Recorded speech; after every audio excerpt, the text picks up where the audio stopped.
यह लड़की खेल रही थी जबकि उसका भाई एक मुश्किल गणित के सवाल को हल करने में लगा हुआ था। तभी अचानक बस 1 सेकंड में लड़की ने जवाब बता दिया। भाई को लगा कि वो बस यूं ही अंदाजा लगा रही है, तो उसने तुरंत उत्तर जांचा। हैरानी की बात ये थी कि उसका जवाब एकदम सही निकला। भाई को शक हुआ कि शायद उसकी बहन वाकई में गणित की जीनियस है। उसने तुरंत एक और सवाल दिया। लड़की ने जैसे ही बोर्ड उठाया, उसे आंखों के सामने नंबर तैरते हुए दिखे। उसने फिर से फौरन जवाब दे दिया। 2 5 9 3 6 5 4।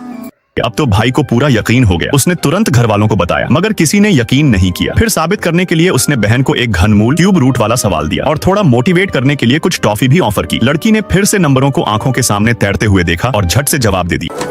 512। अब तो पिता भी चौंक गए। इसके बाद उन्होंने उसे स्कूल भेजा ताकि बाकी लोग भी उसकी कैलकुलेशन देख सकें। टीचर ने 10 अंकों वाली संख्या का घनमूल पूछा। लड़की ने सबसे पहले उस संख्या से सेपरेटर मिटाया और फिर आसानी से सही जवाब दे दिया। पूरा क्लास तालियों से गूंज उठा। लड़की बिल्कुल एक ह्यूमन कंप्यूटर की तरह लग रही थी, लेकिन पिता ने उसे स्कूल भेजने की बजाय पैसों के लिए इस्तेमाल करना शुरू कर दिया। लड़की बहुत निराश हो गई। एक रात जब वह घर लौटी तो पता चला कि उसकी बहन बीमारी से चल बसी। उसने गुस्से में पूछा कि माँ ने उसे अस्पताल क्यों नहीं ले गई। तब मालूम हुआ कि पिता ने पैसे बचाने के लिए इलाज ही नहीं करवाया। लड़की का दिल टूट गया। माँ से उसे गहरा गुस्सा और दुख हुआ। उसी दिन उसने ठान लिया कि कुछ बड़ा करना है। वो बड़ी होकर अकेले लंदन चली गई। वहाँ उसने प्रोफेसरों के सामने एक के बाद एक काम कर दिया। एक गणित के मुश्किल सवाल हल कर दिए और वो भी 1 मिनट से कम समय में। सब हैरान रह गए। उसकी गिनती दुनिया के सबसे तेज कैलकुलेटर्स में होने लगी। अखबारों पहले पन्नों पर उसकी तस्वीरें छपी, लेकिन सफलता के इस सफर में वो खुद को खोने लगी। उसने अपने पति तक को छोड़ दिया। एक दिन एक टीवी शो में उसे आमंत्रित किया गया। होस्ट ने एक घनमूल का सवाल पूछा, लेकिन इस बार नंबर उसकी आंखों में तैरने के बजाय उसके परिवार की तस्वीरों में बदल गए। वो जवाब नहीं दे पाई और पहली बार गलत हो गई। अगले दिन वह अपने गांव लौटी। माँ की कुछ पुरानी चीजें खोली तो देखा वो सारी खबरें और फोटो उसकी पुरानी उपलब्धियों से जुड़ी थी। वो फूट फूट कर रो पड़ी, इस बात का अफसोस करते हुए कि माँ से आखिरी बार मिल भी नहीं पाई। इसके बाद उसने अपने परिवार को फिर से अपना लिया। ये एक सच्ची कहानी है। क्या आप जानते हैं उस जीनियस का नाम?